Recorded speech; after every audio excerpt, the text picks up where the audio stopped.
Okay. तो students हम यहाँ तक पहुँच चुके थे। यहाँ से आगे स्टार्ट करते हैं। Process costing is the form of dish specific order costing wage costing continuous operation costing none of the above. Okay, process costing क्या है ये समझना पड़ेगा हमें सबसे पहले। तो प्रोसेस कॉस्टिंग एक ऐसा अमल है कि जो कि हम उन प्रोडक्ट्स के लिए तैयार करते हैं जो कि कंटिन्यूअसली मैन्युफैक्चर होते रहते हैं। Like if you talk about Pepsi Coca Cola या कोई और प्रोडक्ट लाइक सोप साबुन वगैरह, इनकी कोई स्पेसिफिक रिक्वायरमेंट्स या कस्टमाइजेशन नहीं होती। कस्टमर की तरफ से कोई डिमांड नहीं होता कि हमें इस कलर का साबुन चाहिए या इस कलर इस डिज़ाइन में चाहिए। वो एक उसको पर्टिकुलर एक डिज़ाइन दिया जाता है, उसके कुछ स्टैंडर्ड सेट किए जाते हैं और उनको कंटिन्यूअसली मैन्युफैक्चर किए जाते हैं। तो ऐसे प्रोडक्ट्स की कॉस्टिंग के लिए हम प्रोसेस कॉस्टिंग का इस्तेमाल करते हैं। जबकि कुछ प्रोडक्ट्स ऐसे होते हैं कि जो कि क्या होते हैं कि कस्टमर्स की रिक्वायरमेंट्स और स्पेसिफिकेशन के मुताबिक डेवलप किए जाते हैं। लाइक अगर हम बात करें ग्लास की, ऐनक की, तो उसके लिए एक स्पेसिफिक ग्लास का ही इस्तेमाल होता है according to the requirement of customer और यूज़र, और उसका शेप भी कस्टमर खुद मुंतखब करता है, उसका कलर भी। तो फिर इस पर क्या होता है, एक प्रोडक्ट जब तैयार होता है तो उसके बाद उस तरह के मज़ीद प्रोडक्ट्स तैयार नहीं होते, तो उसकी कॉस्टिंग वहीं ख़त्म होती है। तो उन पर स्पेसिफिक ऑर्डर कॉस्टिंग की जाती है। जबकि बैच कॉस्टिंग में एक लिमिटेड क्वांटिटी में प्रोडक्ट्स को बनाए जाते हैं, फिर उसके बाद उसमें भी मज़ीद कॉस्टिंग बियर नहीं होती, तो वो भी ख़त्म हो जाता है। लेकिन प्रोसेस कॉस्टिंग कंटिन्यूअस अमल है जो कि चलता रहता है, क्योंकि वही पार्टिकुलर प्रोडक्ट आगे भी मैन्युफैक्चर करते करता रहता है ऑर्गेनाइजेशन। तो process costing continuous operation costing कहते हैं। ठीक है जी। ओके, तो अब हम दूसरे एमसीक्यू की तरफ मूव करते हैं। प्रोसेस कॉस्टिंग में नॉट बी स्टेबल फॉर, किसके लिए स्टेबल नहीं हो सकता? पेट्रोलियम प्रोडक्ट्स के लिए, पेंट इंडस्ट्री के लिए, फूड प्रोडक्ट्स के लिए, इन सब के लिए, क्योंकि इन सब में कस्टमाइजेशन रिक्वायर्ड होती है। तो इन सब के लिए ये क्या होगा? स्टेबल नहीं होगा। ठीक है। कंटिन्यूअस ऑपरेशन कॉस्टिंग इंक्लूड्स, कौन सा है कंटिन्यूअस? तो वो सर्विस कॉस्टिंग है। सर्विस कॉस्टिंग क्यों है? तो मैं ये बताता हूँ कि एक डिपार्टमेंट है जो कि रोज़ाना हमेशा सर्विस देता रहता है। वो कौन-सा है? वो है किसी ऑर्गेनाइज़ेशन का अकाउंटिंग डिपार्टमेंट हो सकता है, वो हमेशा सर्विस देता रहता है, ठीक है? तो उसकी कंटिन्यूअस ऑपरेशन कॉस्टिंग होती रहती है। इसी तरह एक एचआर डिपार्टमेंट है, वो कंटिन्यूअसली ऑपरेशंस करता रहता है। और इसी तरह सप्लाई चेन मैनेजमेंट है, इसी तरह अ और भी डिपार्टमेंट्स हैं बहुत ज़्यादा, रिसर्च एंड डेवलपमेंट डिपार्टमेंट है। तो ये सारे क्या है, कंटिन्यूअस ऑपरेशन कॉस्टिंग को इंक्लूड करते हैं, उनमें सर्विस कॉस्टिंग आती है। उसके अलावा है service industries includes all except, ये देखिए सबसे पहले तो सर्विस किसे कहते हैं इसे समझिए। सर्विस और प्रोडक्ट्स में डिफरेंस क्रिएट करें। सर्विस जब इंटेंजिबल एसेट्स को या अपनी स्किल्स को, कैपेबिलिटीज़ को यूटिलाइज़ किए जाएँ, ठीक है? तो उसे क्या कहते हैं हम? उसे हम सर्विस कहते हैं। जबकि हम एक टेंजिबल चीज़ को, एसेट को या प्रोडक्ट को कस्टमर तक पहुँचाते हैं, तो उन्हें हम प्रोडक्ट्स कहते हैं। जिनकी फिज़िकल शेप होती है। हॉस्पिटल में क्या होता है? हॉस्पिटल में सर्विस दी जाती है, वो अपने स्किल्स का इस्तेमाल करते हैं, तो क्या होगा? ये सर्विस में शामिल होगा। हाई स्कूल में टीचिंग के अपनी कैपेबिलिटीज़ को स्टूडेंट्स तक पहुंचाते हैं और स्टूडेंट्स को एक्सपर्ट बनाते हैं, ठीक है। एयरलाइंस, एयरलाइंस में क्या एयरलाइन में सर्विस देते हैं? बिल्कुल, सर्विस इस तरह से देते हैं कि वहाँ के यूज़र्स को या कस्टमर्स को अच्छा मील पेश किया जाता है और अच्छी किस्म की और फैसिलिटीज़ दी जाती हैं। तो एयरलाइन भी क्या करता है? सर्विस देता है। और सीमेंट सीमेंट एक प्रोडक्ट है, ये टेंजिबल एसेट है, तो ये सर्विस नहीं है बल्कि ये फिजिकल प्रोडक्ट है। तो इसमें से ये वाला ऑप्शन रॉन्ग है। Dash costing system can easily identify costs related to specific and customized order। तो मैंने आपको पहले बताया कि जब हम अ, किसी पार्टिकुलर प्रोडक्ट को कस्टमाइज करें, ठीक है, कस्टमाइज से मुराद ये है कि रिक्वायरमेंट्स और स्पेसिफिकेशंस के मुताबिक ही एक प्रोडक्ट को तैयार करें, तो उसकी कॉस्टिंग के लिए हम जॉब कॉस्टिंग इस्तेमाल करेंगे। जब वो जॉब ख़त्म होगी और पार्टिकुलर टास्क ख़त्म होगा तो जॉब कॉस्टिंग भी ख़त्म होगी, जिसे जॉब कॉस्टिंग कहते हैं। Indirect costs are main component of wage costing। Indirect cost कौन सा कंपोनेंट है? इनडायरेक्ट कॉस्ट में आप एक बार सोचें कि एक तो है डायरेक्ट कॉस्ट में आता है आपका direct material, direct labour, direct overheads, ठीक है, ये तीनों डायरेक्ट हैं। ये डायरेक्ट किसे कहते हैं? डायरेक्ट वो मटेरियल या वो लेबर या वो फैक्ट्री ओवरहेड्स है जो कि प्रोडक्शन में इन्वॉल्व हैं, किसी पार्टिकुलर प्रोडक्ट के प्रोडक्शन में इन्वॉल्व है। जो प्रोडक्शन में इन्वॉल्व नहीं है, जो उनको सपोर्ट कर रहे हैं उन प्रोडक्शन प्रोसेसेस को, वो इनडायरेक्ट कॉस्ट है, तो वो सर्विस में ही आता है। जैसे मैंने अभी बोला ह्यूमन रिसोर्स डिपार्टमेंट है, अकाउंटिंग डिपार्टमेंट है, रिसर्च एंड डेवलपमेंट है, वो सारे सर्विसेज दे रहे हैं, तो उन्हें क्या कहा जाता है? Indirect cost are main component of service costing. ठीक है, ओके ओके। तो स्टूडेंट्स हम नेक्स्ट सवाल की तरफ मूव करते हैं। Mifta company produces two products X and Y in single joint process. Last month the joint cost were 75,000 when 10,000 units of product X and 15,000 units of product Y were produced. Additional processing cost were 15,000 for product X and 10,000 for product Y। और इसके साथ क्या हुआ है? Product X sell for RS10 and product Y sell for RS5। Joint cost allocation to product X and Y using the net realizable value method would be। Okay, so इसमें देखें, मैं आपको पहले तो इस सिनेरियो समझाने की कोशिश करता हूँ। हमारे पास एक क्या है? सब्सटेंस है जो कि फर्दर डिवाइड हुआ है X और Y में। एक सब्सटेंस था हमारे पास, वो क्या हो गया? X और Y में डिवाइड हो गया और उसके कितने यूनिट्स बने हैं? तो X के यूनिट्स हमारे पास बने हैं 10,000 यूनिट्स और Y के 15,000 यूनिट्स बने हैं। और उसके साथ मजीद ये कह रहा है कि इन दोनों प्रोडक्ट्स में X और Y में जो X 10,000 यूनिट्स बने हैं और Y 15,000 यूनिट्स बने हैं, इन पर हमने मजीद एडिशनल कॉस्ट बियर की है, मजीद एडिशनल कॉस्ट लगाई है इन दोनों पर। किस तरह से लगाई है कि इसमें हमने एडिशनल कॉस्ट लगाई है प्रोडक्ट X में 15,000 की, यहाँ पर देखिए, यहाँ पर मेंशन है 15,000 की, और इसी तरह प्रोडक्ट वाई पर हमने मजीद एडिशनल प्रोसेसिंग कॉस्ट बियर की है 10,000 की। ठीक है जी, ओके हो गया। उसके बाद क्या कहा जा रहा है कि प्रोडक्ट एक्स को हमने सेल किया है 10 रुपी पर यूनिट पर, और प्रोडक्ट वाई को हमने सेल किया है 5 रुपी पर यूनिट पर। तो हमने जॉइंट कॉस्ट जो इस पर लगी है, ये है यहाँ पर जॉइंट कॉस्ट ही, क्योंकि ये दोनों प्रोडक्ट एक्स और वाई दोनों पहले मिले हुए थे, यहाँ से स्प्लिट हुए हैं और ये एक कॉमन सब्सटेंस से एक्स और वाई बने हैं। तो जब ये अलग नहीं हुए थे, उस सब्सटेंस पर हमने कॉस्ट इनकर की थी 75,000 की। अब हमें यही कहा जा रहा है कि ये जो प्रोडक्ट एक्स और वाई है, ये जब डिवाइड नहीं हुए थे उस टाइम पर हमने 75,000 रुपीज इनकर किए थे।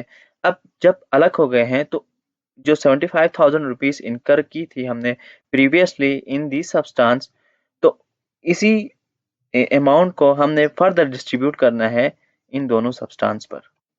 अगर हम डिस्ट्रीब्यूट करें इस 75,000 को, तो वाई ने इसमें से कितना हिस्सा लिया है और एक्स ने इसमें से कितना हिस्सा लिया है, वो हम नेट रियलाइजेबल वैल्यू मेथड के जरिए मालूम करेंगे। तो बहुत आसान है, only on we have to remember the formula for it. So हम करेंगे ठीक है, पहले मुझे ये मिटाने दे, then we will start it. तो सबसे पहले तो हम नेट रियलाइजेबल वैल्यू मालूम करेंगे। नेट रियलाइजेबल वैल्यू किसके इक्वल होता है? NRV is equal to expected expected selling price expected selling price minus additional cost. जो एडिशनल कॉस्ट हमने बियर की है इन दीज टू प्रोडक्ट्स, उसमें से हम लेस करेंगे। सेलिंग प्राइस में से हम एडिशनल कॉस्ट जब हम लेस करेंगे तो हमारे पास हर प्रोडक्ट की NRV आएगी। तो सबसे पहले हम NRV मालूम करते हैं of product x. NRV for product x. तो एक्सपेक्टेड सेलिंग प्राइस क्या होगी, हम यहीं से कैलकुलेटर से मालूम करते हैं। देखें हमारे पास यूनिट्स कितने हैं ऑफ प्रोडक्ट एक्स, हमने यहाँ बताया कि units of product X are 10,000 और इसकी सेलिंग प्राइस क्या है, 10 रुपीज़ है। तो यूनिट्स को जब हम पर यूनिट कॉस्ट से पर यूनिट प्राइस से हम जब मल्टीप्लाई करेंगे तो हमारे पास उसकी एक्सपेक्टेड सेलिंग प्राइस आएगी। 10,000 मल्टीप्लाई बाई 10 करेंगे तो क्या आएगा हमारे पास, 1 लाख। 1 लाख क्या है, प्रोडक्ट एक्स की एक्सपेक्टेड सेलिंग प्राइस है 1 लाख। और इस पर एडिशनल कॉस्ट कितनी इनकर हुई है वो हमें यहाँ बताया गया है। ये मैंने ग्रीन कलर के ये अंडरलाइन से हाईलाइट भी किया है, 15,000। ठीक है, यहाँ पर लिखते हैं 15,000।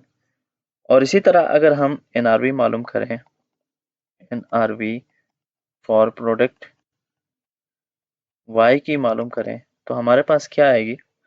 सबसे पहले तो यूनिट्स कितने हैं Y के, 15,000 यूनिट्स है। और पर यूनिट सेलिंग प्राइस क्या है, per unit selling price is 5। तो देखिए 15,000 मल्टीप्लाई बाई 5 करेंगे तो हमारे पास 75,000 आ रहा है। मीन्स कि इसकी एक्सपेक्टेड सेलिंग प्राइस क्या है, 75,000 है। और इस पर एडिशनल कॉस्ट कितनी बियर की गई है, दैट इज 10,000। यहाँ पर मेंशन है 10,000। 10,000 से लेस करेंगे तो NRV फॉर एक्स क्या है, 85,000। ठीक है जी। और NRV for product Y is equal to 65,000। अब हम इसमें क्या क्या करेंगे कि ये जो NRV हमारे पास आई है दोनों प्रोडक्ट्स की, इन दोनों NRVs को हम क्या करेंगे, प्लस करेंगे। तो प्लस करने पर हमारे पास क्या आता है देखते हैं, 85,000 plus 65,000 is equal to 1,50,000। Total NRV आ रही है तो हम यहाँ पे लिखते हैं total NRV is equal to 1,50,000। ठीक है जी। अब हमारा काम यहाँ से आसान हो गया। ठीक है, अब हमने क्या करना है, जो प्रोडक्ट की NRV है उसको डिवाइड करना है टोटल NRV से और जॉइंट कॉस्ट से मल्टीप्लाई करना है। जब हम मल्टीप्लाई करेंगे जॉइंट कॉस्ट से एंड दैट इज क्या है 75,000, तो हमारे पास प्रोडक्ट ने जॉइंट कॉस्ट में से कितना हिस्सा अपने अंदर लिया है या जॉइंट कॉस्ट में से कितना हिस्सा उस पार्टिकुलर प्रोडक्ट में डिस्ट्रीब्यूट होगा वो हमारे पास आ जाएगा। सबसे पहले हम मालूम करते हैं फॉर प्रोडक्ट एक्स मालूम करते हैं इज इक्वल टू क्या होगा, NRV क्या है उसकी 85,000 है डिवाइडेड बाय 1,50,000। 1,50,000 है मल्टीप्लाई बाय जॉइंट कॉस्ट क्या है 75,000। ठीक है जी। तो करेंगे तो हमारे पास क्या आएगा, हम कैलकुलेटर से मालूम करते हैं 85,000 divided by 1,50,000 is equal to 0.56 आ रहा है, मल्टीप्लाई बाय क्या करेंगे 75,000 which is the joint cost is equal to हमारे पास आ रहा है 42,500। ये आ रहा है प्रोडक्ट एक्स का। इसी तरह हम प्रोडक्ट वाई का भी मालूम करते हैं। For product Y is equal to क्या है 65,000 जी, 65,000 और total NRV is equal to 1,50,000। ये एनआरवी फॉर प्रोडक्ट एक्स है, प्रोडक्ट वाई है 65,000, और ये टोटल ये जो नीचे मेंशन किया हुआ है ये क्या है, ये टोटल एनआरवी है। और जब हम total NRV net NRV for the product divided by total NRV multiply by the joint cost करेंगे तो हमारे पास क्या आती है, हमारे पास उसका डिस्ट्रीब्यूशन कितना डिस्ट्रीब्यूट हुआ है, कितना उसने हिस्सा वहां से एक्वायर किया है उसका हमें पता चल जाएगा। तो ये 75,000 है। ठीक है जी, ये 75,000 है। यहाँ पर चूंकि जगह नहीं है तो मैंने जीरोस नीचे लिख दिए हैं। तो कैलकुलेट करते हैं यहाँ से 65,000 divided by 1 lakh, sorry 65,000 divided by 1,50,000 is equal to 0.43 आ रहा है, multiply by 75,000 which was the joint cost। so हमारे पास आ रहा है 32,500 is equal to 32,500। तो हमारे पास डिस्ट्रीब्यूशन किस तरह से हुआ है, distribution for the product x हो रहा है 42,500 और प्रोडक्ट वाई में हो रहा है 32,500। तो क्या हमारे पास ये ऑप्शन गिवन है, देखते हैं। तो फॉर द प्रोडक्ट एक्स क्या है 42,000, हम पहले प्रोडक्ट एक्स में देखते हैं। तो यहाँ पर देख सकते हैं, यहाँ पर 42,500, तो क्या इसी के सेम ऑप्शन में 32,500 लिखा है जी, 32,500 हमारे पास आए हैं। तो इसका मतलब क्या हुआ कि हमारा सेकेंड ऑप्शन इज राइट। सो यहाँ पर देख सकते हैं ये राइट है। तो इस तरह से हम नेट एनआरवी मालूम करते हैं और इसका जॉइंट कॉस्ट में से प्रोडक्ट जो स्प्लिट ऑफ हुए हैं उनकी फर्दर डिस्ट्रीब्यूशन कैसे हुई है उसको हम आइडेंटिफाई करते हैं।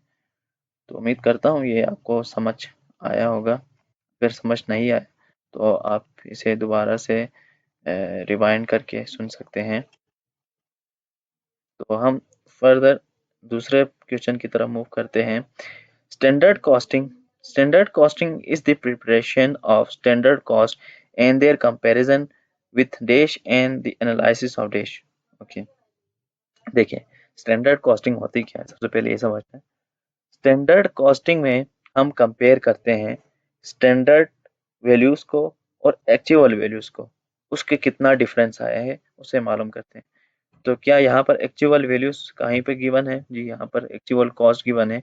उसके एक्चुअल कॉस्ट और स्टैंडर्ड कॉस्ट को जब हम कंपेयर करते हैं तो हमारे पास डिफरेंस आता है, उसी को हम वेरिएंस कहते हैं। तो यहाँ पर तीसरा ऑप्शन आएगा। ओके जी, इसके बाद कहा गया है standard cost are useful in establishing budgets, supplying the supporting cost reduction measures, simplifying cost procedures and expediting cost reports। Okay, and all of the above. इसमें सारे ही ऑप्शन सही लग रहे हैं। देखिए स्टैंडर्ड कॉस्ट इसलिए इस्तेमाल किए जाते हैं ताकि एक बजट बना सके, हम अपने बजट के मुताबिक उन स्टैंडर्ड्स को सेट कर सकें। अब ऐसा तो नहीं हो सकता कि आपके पास 50,000 रुपीज है और आप 1 लाख का बजट बनाए। तो स्टैंडर्ड्स इसलिए मस्ट है बनाना। सपोर्टिंग कॉस्ट रिडक्शन मेयर्स, अब जब हम स्टैंडर्ड्स बनाएंगे तो हम उसमें देखते रहेंगे कि वो डिविएट तो नहीं कर रहा, वो हमारे जो बाउंड्री है उससे एक्सटेंड तो नहीं कर रहा। जब एक्सटेंड करेगा तो हमारी कॉस्ट ज़्यादा बढ़ जाएगी। तो हम उस कॉस्ट को रिड्यूस करने के लिए हम क्या करते हैं, स्टैंडर्ड्स लगाते हैं, स्टैंडर्ड कॉस्ट लगाते हैं ताकि उस पार्टिकुलर कॉस्ट से हमारी कॉस्ट ना बढ़े। और इसी तरह simplifying cost procedures and expediting cost reports, और इन्हीं स्टैंडर्ड्स के बुनियाद पर हम रिपोर्ट्स तैयार करते हैं कि किस पार्टिकुलर प्रोसेस में या एक्टिविटी में कितनी कॉस्ट लगी, कितनी हमने एक्सपेक्ट की थी या स्टैंडर्ड्स हमने रखे थे और उसमें कितनी कॉस्ट लगी है। तो वो फेवरेबल भी हो सकता है और एडवर्स भी हो सकता है। ये ऑल ऑफ द अबव वाला ऑप्शन है, ये सही है। Okay, the dash cost are transfer to work in process. कौन सी कॉस्ट ट्रांसफर होती है to work in process? Okay, एक तो होती है डायरेक्ट लेबर और दूसरा इसी तरह फैक्ट्री ओवरहेड्स भी ट्रांसफर हो सकता है, ठीक है, और मटेरियल भी हो सकता है। अब इनडायरेक्ट लेबर किसे कहते हैं? इनडायरेक्ट लेबर लाइक आप एक कंपनी है, वहाँ पर कुछ अकाउंटेंट्स काम कर रहे हैं, कुछ एचआर में काम कर रहे हैं और कुछ किसी और डिपार्टमेंट में, रिसर्च एंड डेवलपमेंट डिपार्टमेंट में काम कर रहे हैं। तो क्या उसे भी हम वर्क इन प्रोसेस में ले जा सकते हैं? वो तो हमारा मेन पर्पस है ही नहीं। वो तो हमें सपोर्ट कर रहे हैं for the production of our particular products. उन स्पेसिफिक प्रोडक्ट्स को बनाने में सपोर्ट कर रहे हैं। लाइक अगर हम मोबाइल मैन्युफैक्चरिंग कंपनी की बात करें, तो वहाँ पर जो अकाउंटेंट है, वहाँ पर जो ह्यूमन रिसोर्स पर जो लोग बैठे हैं और इसी तरह रिसर्च एंड डेवलपमेंट में जो लोग बैठे हैं, उनका काम तो सपोर्ट करना है for the manufacturing of mobile, ठीक है। तो वहाँ पे मैन्युफैक्चरिंग ऑफ मोबाइल में कौन कौन लोग शामिल है? डायरेक्ट लेबर्स है, उस पर मटेरियल लगता है, उसे डायरेक्ट लेबर, डायरेक्ट मटेरियल कहा जाता है। इसी तरह फैक्ट्री के ओवरहेड्स है जो कि मोबाइल को बनाने में मदद देते हैं, लाइक मशीन्स है, इलेक्ट्रिसिटी है।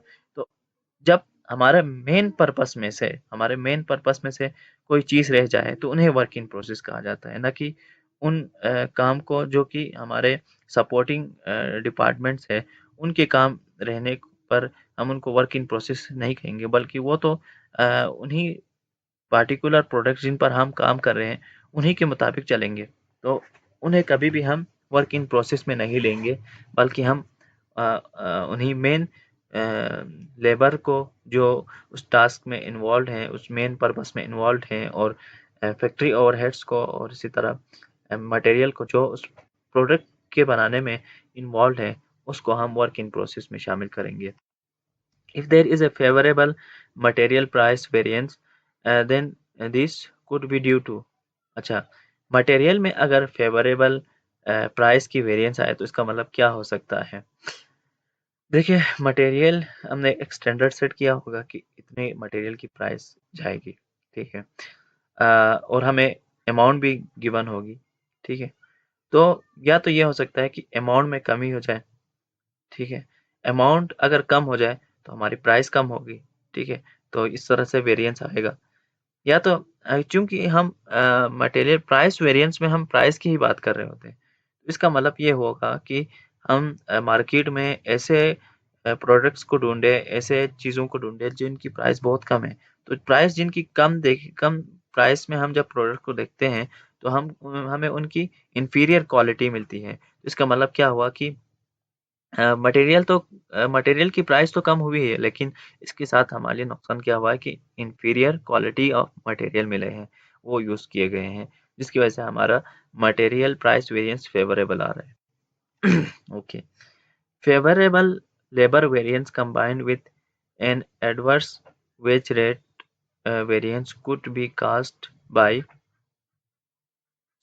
ओके, यहाँ पर पूछा जा रहा है कि फेवरेबल लेबर वेरिएंस क्यों आता है? सबसे पहले तो ये बोले, लेबर वेरिएंस तब आता है जब लेबर रेट में फ़र्क आए या लेबर के आवर्स में फ़र्क आए, ठीक है। और वो भी फेवरेबल हो जाते हैं जब स्टैंडर्ड आवर्स से एक्चुअल आवर्स कम हो जाए, या इसी तरह स्टैंडर्ड रेट से एक्चुअल रेट कम हो जाए, तो उस टाइम पे फेवरेबल लेबर वेरिएंस आता है।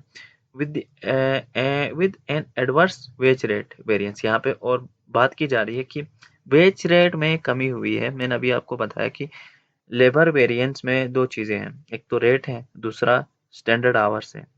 स्टैंडर्ड आवर्स मीन्स एफिशिएंसी की बात करता है, लेबर एफिशिएंसी रेट और लेबर वेज रेट। तो वेज रेट हम एडवर्स रहा है, तो इसका मतलब क्या होगा कि हमने एफिशिएंसी बढ़ाई होगी। जब हम एफिशिएंसी बढ़ाते हैं तो ओवरऑल इम्पैक्ट क्या होगा कि लेबर वेरिएंस हमारा फेवरेबल आ जाएगा। तो हम यहाँ देखते हैं higher employment in the local economy, यह नहीं हो सकता। इंट्रोडक्शन ऑफ परफॉर्मेंस रिलेटेड पे, अच्छा देखिए जब हमने परफॉर्मेंस के रिलेटेड हमने पेस को जब बढ़ाए ना, तो उस टाइम पे एम्प्लॉयज़ ने क्या किया, मोटिवेट हो गए, उन्होंने चाहा कि वो उन परफॉर्मेंस टारगेट को अचीव करें और इस तरह से उनकी एफिशिएंसी बढ़ गई।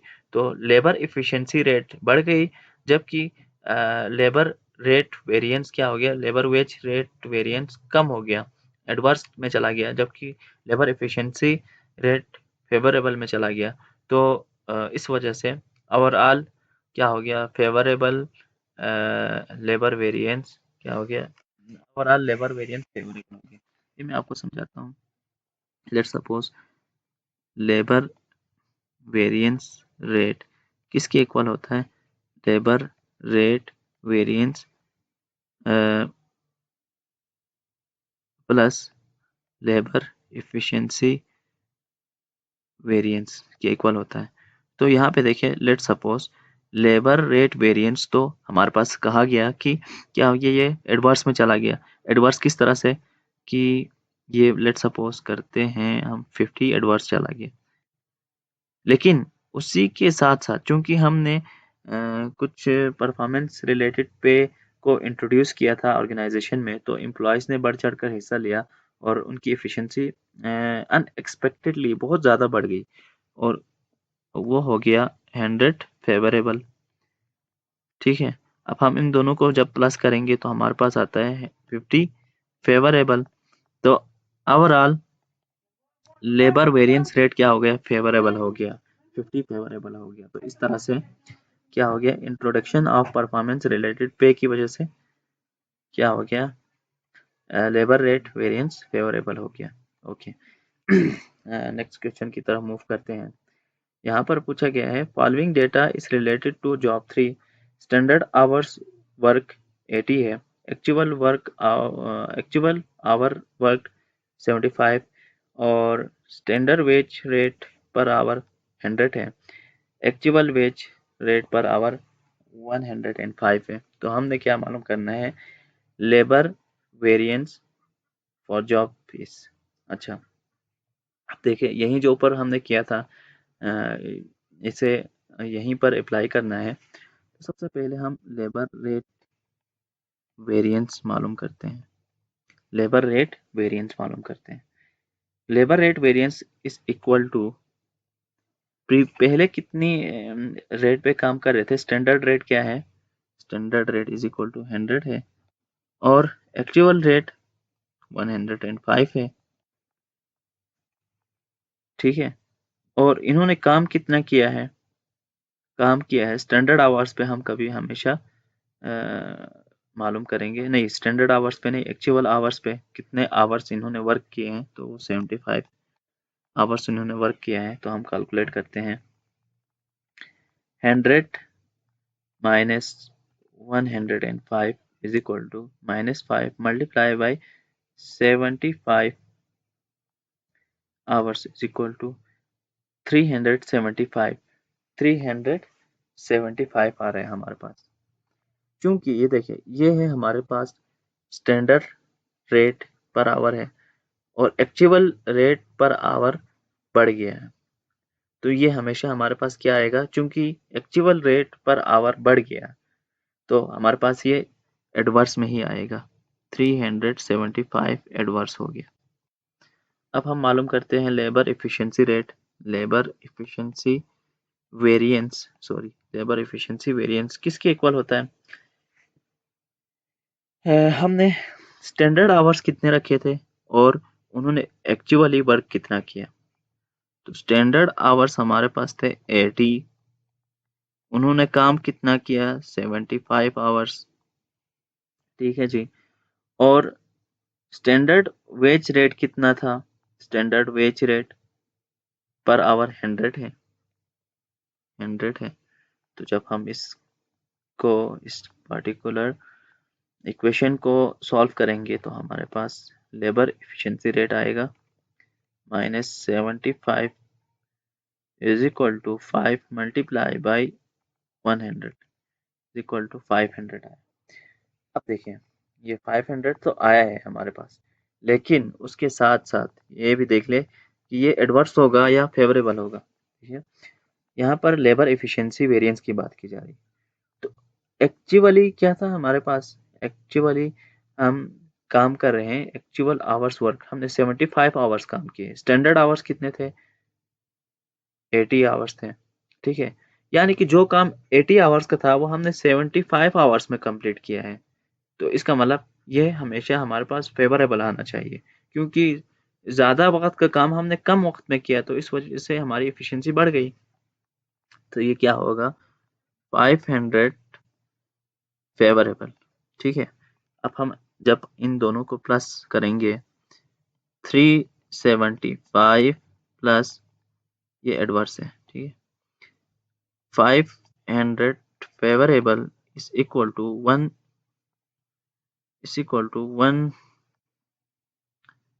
125 फेवरेबल आएगा। तो देखते हैं यहाँ पर ऑप्शन गिवन है 125 फेवरेबल, तो ये ऑप्शन हमारा सही होगा। तो यहीं तक रखते हैं, इसके बाद मज़ीद हम क्वेश्चंस कंटिन्यू करेंगे नेक्स्ट वीडियो में।